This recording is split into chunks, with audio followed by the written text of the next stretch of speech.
Shocking discovering as we look into the heart of West Africa, where the balance of global power is shifting. Is China's hold on Niger slipping through its fingers? Or is Beijing just playing a longer game? Let's break it down. For years, China has been one of Niger's biggest economic partners, pouring billions into oil, uranium, construction, infrastructure, and even agriculture. But now, the ground beneath this alliance is starting to shake. Niger's new political climate is becoming a serious challenge for China. The country's leadership is increasingly unpredictable, and that instability is making Chinese investors nervous. Add to that a growing wave of local resistance. Many Nigerians believe China is benefiting far more than the locals, tapping into rich natural resources while leaving communities shortchanged. But China isn't the only player in the game. The US and France, longtime influencers in the region, are back in the mix, creating what some are calling a modern scramble for Africa.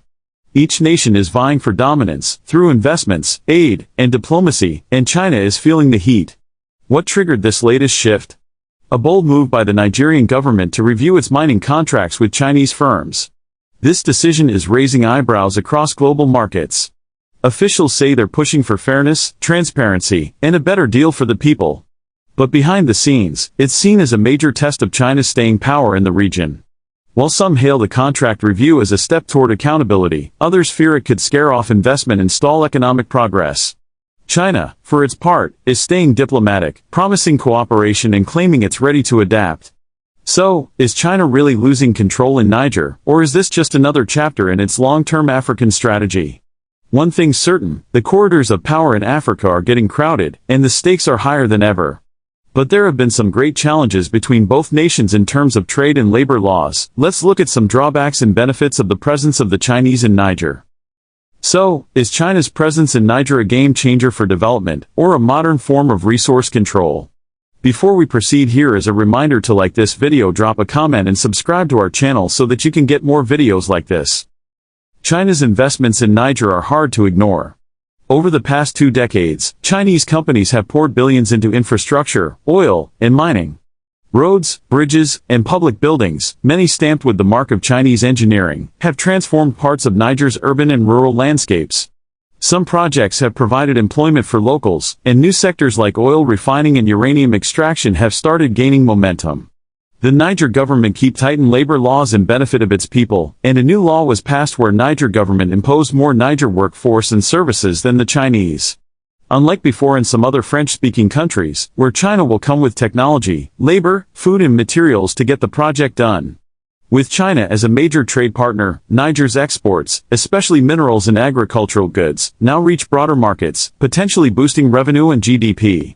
It's a great sign for growth in international trade, but Niger started thinking to change laws on raw agricultural products must be processed in Niger.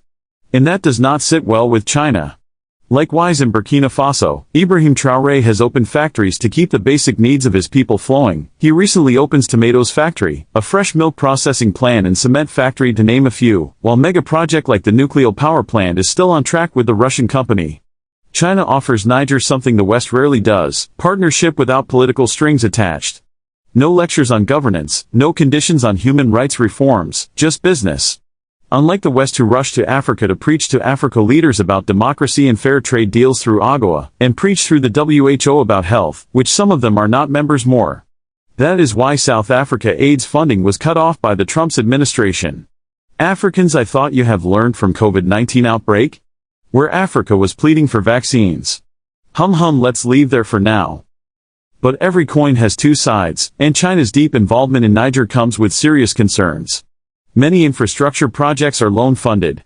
Critics warn Niger could be walking into a debt trap, risking long-term financial dependence on Beijing. But it seems the military juntas of the Sahel region has long time worked it out. They have all chosen their best teams to work with, who are individual, free from corruption, and has integrity to serve their respective countries with respect, no more Western dominance.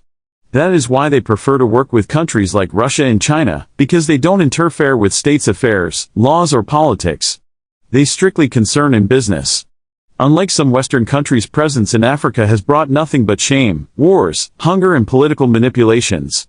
Remember, on 11th of May, 2023, it was reported that U.S. Ambassador to South Africa Ruben Brigady said he was confident that a Russian ship under U.S. sanctions took aboard weapons from the Simonstown naval base in December that year, suggesting the transfer was not in line with Pretoria's stance of neutrality in Russia's war against Ukraine.